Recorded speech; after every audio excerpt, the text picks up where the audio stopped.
They just don't kill them.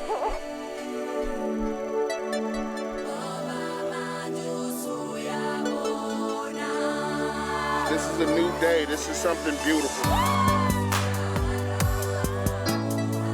I know we have a long way to go, but we needed this today. Carry on the legacy, you know, and that's the most important, legacy.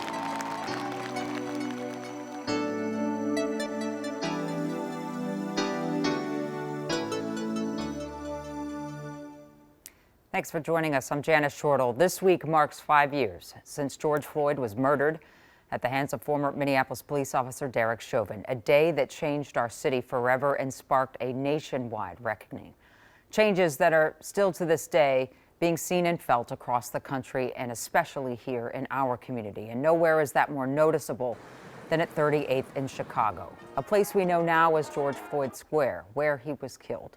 And that's where people came together last night to heal and to celebrate the person that Mr. Floyd was and the change that started because of his killing. It feels like unity, and I do think that things like this can allow that healing to begin. Just as the healing process has its ups and downs, so too does the process of change. Over the next half an hour, we're going to look at that evolution over the last 5 years. We're going to talk about the physical changes on the south side of Minneapolis, and we're going to talk about the regrowth and rebirth happening in that area. But we're also going to look at what has changed in our society since George Floyd's killing and the changes that have slowly begun to turn back, like diversity, equity, and inclusion. But we begin with the people who know the pain of George Floyd's death more personally than anyone else, his family, who says still to this day that pain hasn't gone away, nor has their will to fight for justice. Here's Lou Raguse. One of the things that I liked about his personality, he could galvanize a community. Like most of George Floyd's family, his cousin Paris Stevens knew him by his middle name, Perry. He was that go-to person, like, Perry, just call him and he will get everybody together. Paris and Perry so grew up close, similar ages in a large extended family, both with a love for sports. He wanted to be an NBA player and rapper, and I wanted to be in the WNBA. Like most of America, Paris learned of the death of George Floyd through the video filmed by Darnella Frazier, sent to her by her uncle. He said, "This is Perry," and my heart just sank. I was just in disbelief. I was like, is he really gone? I said, they really killed him on the streets in broad daylight, and they knew the cameras were rolling? Grief is usually such a private thing, and I'm curious what it was like for basically everything about Perry's death to be so public. You know, it's like a double-edged sword. When the Charlotte resident visited Minnesota, she found comfort in George Floyd Square and the community surrounding 38th Street and Chicago Avenue, where he died at the hands of Minneapolis police. They've kept that place sacred. I don't know if any other city would have been able to do what they've been able to do. So how are you doing now? I'm doing pretty good. I'm always optimistic. I'm a realist, but I'm an optimistic. Paris has found peace in her work for Rise and Remember, the nonprofit formerly called the George Floyd Global Memorial. She's optimistic about change that's occurred in society in the aftermath of Floyd's murder. Have we come far enough or not far enough? There has been change. There definitely could be more change. People are more open now. It's not taboo to talk about your feelings and say in a corporate setting that, hey, I'm not being treated right. Paris says family members hold each other up with encouragement through group texts as the inevitable cycle of emotions affect them this time each year. Some days I do get angry that Perry isn't here, but I know that God has a purpose for us all, and I have to keep thinking about that this happened apparently for a reason. That was Lou Raguse reporting. Well, the anger and frustration the family felt in the wake of Floyd's murder were shared by so many across the country and in our community, sparking incendiary protests throughout parts of Minneapolis and St. Paul. There was looting, there was arson, and yes, there was crime. And the recovery from all of that also hasn't been easy, and it's still happening today. Kent shows us the progress on the south side and what's happening there. Breaking ground in Minneapolis's Longfellow neighborhood tends to feel like breaking news. You know what's happening with the framing? Megan Moore is excited. It has been a long time. Because after years of painting visions of growth and hope, To make it be a place where people feel safe and welcome. her neighborhood is now adding a new safe and welcoming space. This lot is being transformed into a temporary soccer field and outdoor gathering area with what remains of state funding and community fundraising to help revitalize Lake Street. Following the uprising and riots sparked by the murder of George Floyd. The damages that we calculated were a little over $250 million just on Lake Street. Yusra Mohamud Yeah. with the Lake Street Council says in the immediate aftermath of the devastation, some damaged and displaced businesses were revitalized and rebuilt thanks in part to an influx of support. We were able to get $12 million in donations from 70,000 donors from all over the world. But 5 years later, that funding is nearly gone and a lot of work remains. This has never been done before. Janice Downing is co-owner of the historic Coliseum building, which somehow withstood the outrage. And so this is from the smoke and the fire coming up, the sprinklers coming down, and it created this image. And rather than painting over it everywhere, we intentionally kept this wall so that we could actually remember Mr. George Floyd. Renovating the 85,000 square feet of business and community space here required $28 million, and filling it is still a work in progress. It'll be a year on Juneteenth. But she knows how lucky they are, considering that field across the street was once another historic building. It's still surreal that that fell and this building stood. I can't reconcile that in my brain. I think about it as an unnatural disaster that we experienced in the neighborhood. Ingrid Rasmussen, lead pastor at Holy Trinity Lutheran Church. It really is. It is an unnatural disaster. And Meena Natarajan, executive director of Pangea World Theater, are still engaged in disaster response. Almost immediately, we started having meetings outside the church, and we created this organization called Longfellow Rising to actually vision and dream and look at what this neighborhood could look like in the future. And those meetings continued. We've met pretty much every week since 2020. And 5 years later, those meetings are now happening inside the Coliseum. There are no words. I am so grateful to know that people can meet in this space and do planning to build the spaces across the street. And she's not just talking about that temporary soccer field. This is the original site. Wilmar Delgado is leading a new long-term, much more permanent development plan for the lot. First floor commercial and 4 to 5 floors of housing on top. Low-income housing and market rate housing. You want to recreate downtown? Yeah, exactly. That is what we want to do. Because this used to be a downtown.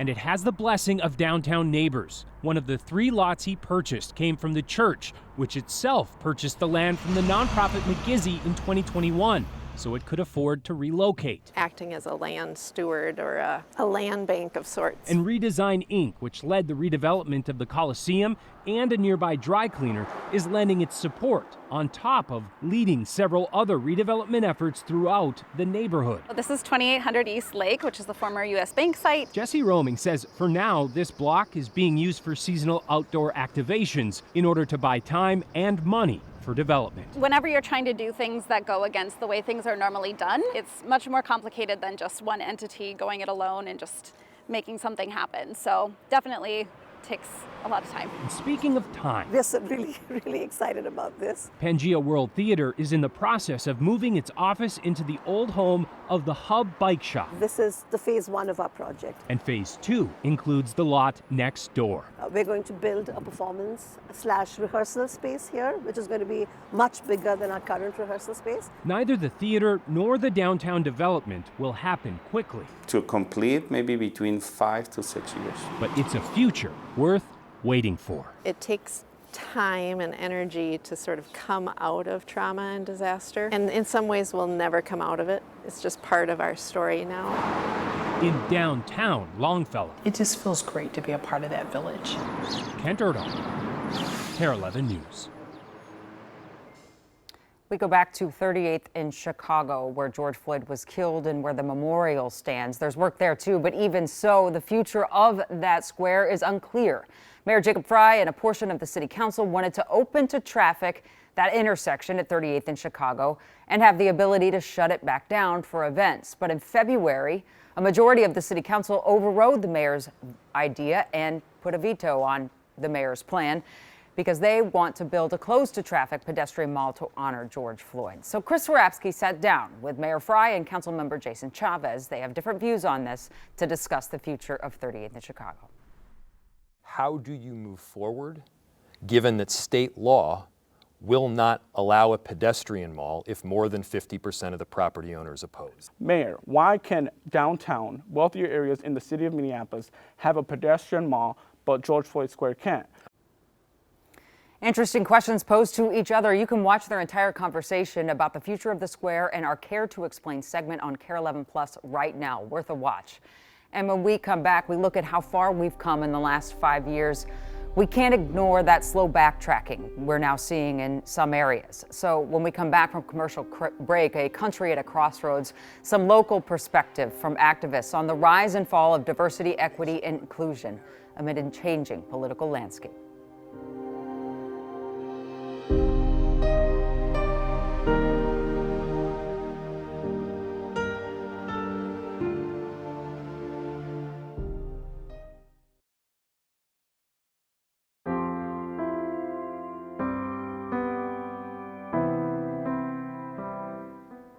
Almost immediately following George Floyd's murder, the DEI movement took on a new sense of urgency.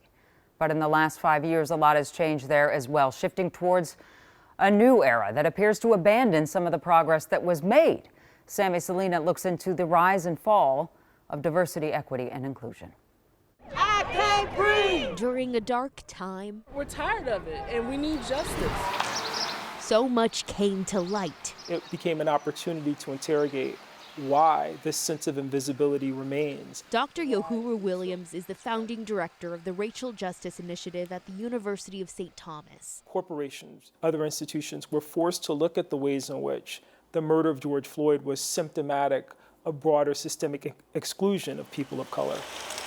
Williams says for some, diversity, equity, and inclusion was seen as a light in all of that darkness. Target being chief among them, who did some really incredible things. The downside, unfortunately, has been this backlash, this idea that somehow in so doing, those same organizations were discriminating against the white majority. Our country is going to be based on merit. But after President Donald Trump signed his executive order saying DEI programs divided Americans by race, DEI!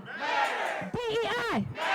Organizations, including Target, rolled back on their DEI programs, with advocates telling us it felt like betrayal. I'm heartbroken. I was one of the small businesses that benefited from the initiatives that Target implemented after George Floyd died. I reached out to several nonprofits to ask them what DEI means to them.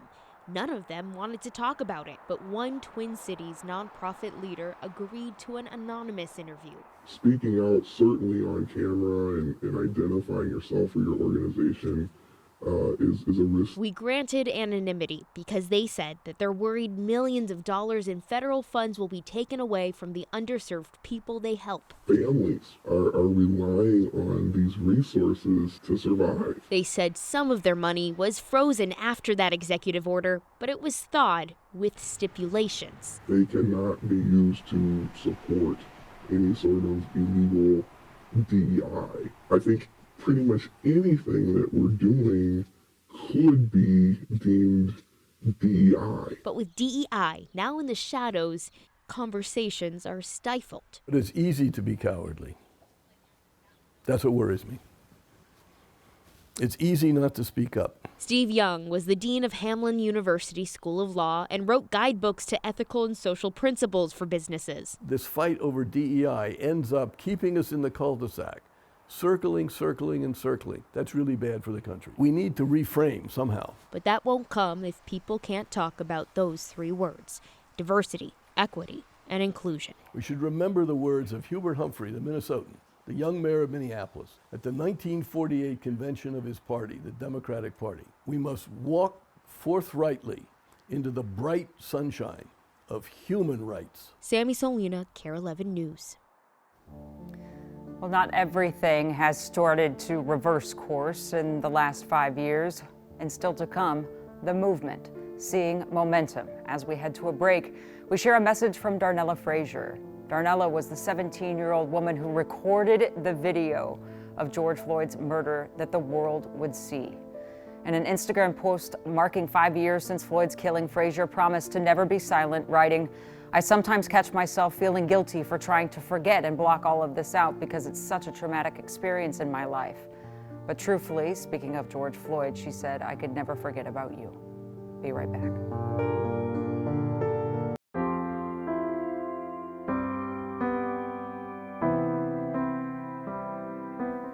Welcome back. Out of the pain that George Floyd's killing brought into our community, a powerful movement was born, rooted in the voices of a grieving public determined to demand change. And tonight we want to take a look at how that movement has not only endured, but is evolving, transforming outrage into action and sorrow into strength. Here's Jessica Hart. Saving a story. Pillsbury House and Theater has 3 classrooms. Starts in unexpected places. This is where all of the offerings in George Floyd Square come when they can no longer live outside. A single classroom, storing the stories of thousands. We do this work that preserves our narrative as it changes, as it flows, as it evolves. We're here to keep and tell our own stories. Janelle Austin is the executive director of Rise and Remember. This one has never lived outside. A nonprofit working to preserve the tributes to George Floyd. Everything here is an extension of the memorial. It's an extension of the protests. It's an extension of the voices of the people. As the number of offerings grew at 38th in Chicago, Janelle knew they had to be saved. Us striving to keep everybody's story, keep everybody's voice, keep everybody's narrative is unprecedented. Offerings in need of care. We've had 3 pianos in George Floyd Square. This is piano number 1 that somebody took the liberties to chop up. Offerings in need of repair. The more time you spend with the offerings, the more you understand what's missing and where they go. It's like doing a giant jigsaw puzzle. Ooh, look, this piece here is a part of this piece here. Nothing too small. Somebody else might see this as a piece of paper that they could just throw in the garbage. We find the smallest things and we save them because everything was somebody's message. Messages Justice for George. She wanted to share with Floyd's family. The only person who replied back to me was Miss Angela Harrelson. I am George Floyd's auntie. George Floyd's mother and I are sisters. Angela Harrelson beams when she sees what was saved. It's so important because it is history. It's history that cannot be erased, and we won't let anyone erase it. They have preserved a museum for George Floyd, for the movement to continue. To date, we have probably archived maybe around 2,500 offerings. Offerings shown at exhibits as they work to build something bigger. Working long term to actually build out a museum. A museum filled with stories. And inside the box, one man's trash, another woman's riches. So we've got a feather. But nothing is richer than saving a story.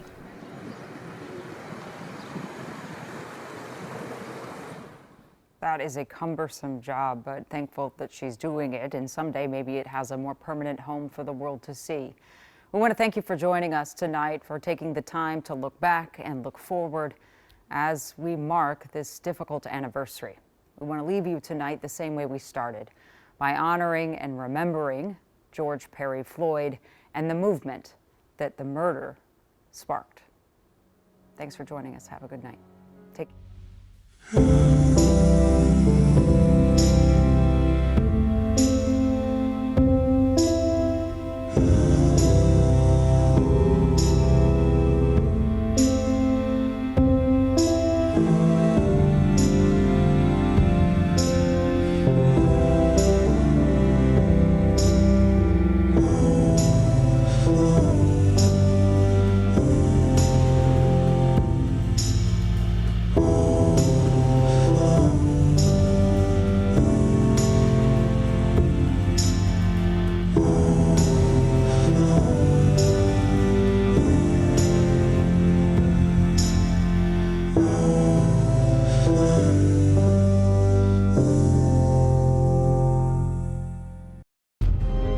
when a system fails to protect you.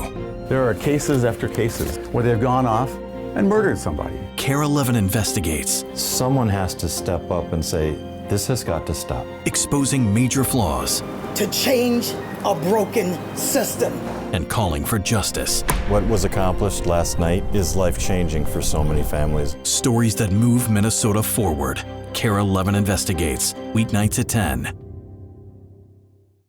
KARE 11 Sunrise prepares you for your day, every day. Rise and shine, everyone. Jason and Alicia here with you. Here's what you need to know while waking up today. See what's happening with the latest breaking news. Here's some brand new information we're getting the last 15 minutes. Plan for your day with KARE 11's most accurate morning forecast. And we're tracking a line of storms that will impact your morning drive in. And stay on your schedule with instant traffic updates. If you're headed out the door within the next few minutes, you will see slowdown. Every day starts with sunrise on KARE 11.